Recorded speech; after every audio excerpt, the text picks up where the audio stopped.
কেমনে করবেন মানে তো পাগল যে ঘরের মালিক এর মা বইনরা এখানে থাকে না, বইনের বিয়ে জানাইছে মা তাই বোনের কাছে যেহেতু গাঁজা কর পাগল তো গাঁজা খা সবসময় তো আমরা মনে করছি যে গাঁজা খেয়ে আগুন দিলে ঘুমাই গেছে কই তার না তারপরে তো আগুন আমরা দেখতে আইলাম আর কি আমরা তো পাশে আগুন লাগছে ওর আমরা তারপর সবাই মিলে জল টল দিল খবর দিল তার আগে তারপর আইলো নিয়ে আর কি পুরা গেছে পুরা বলতে কিচ্ছু নেই ভিতরে শুধু খেত আর তার মুখটা তৈরি বোতল কিন্তু আর কিছু নাই নোংরা জিনিস সব যত আছে গড় পড়ছে এমনিতে হ্যাঁ গড় শেষ। আচ্ছা সঠিক সময় ফায়ার সার্ভিস আইছে না এক লই তো গেছে বাইরে না সঠিক সময় ফায়ার সার্ভিস আইছে না ফায়ার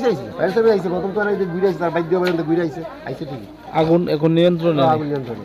যদি না ওইটা কি অবস্থা হইতো আপনাদের না ওই তো মানে সাঙ্গে তো পুরো পাড়া পিটা মানে প্রচন্ড ক্ষতি দিলে পাশাপাশি কি নাম বাড়ির মালিকের নাম হইল কালীপদ ঘোষ আর সূত্রধর। আচ্ছা এই জায়গাটা কি ধরা হয় মধ্যপ্রদেশ বসুরেন্দ্র বললি এখন পরিস্থিতি কি বন্ধ ভালো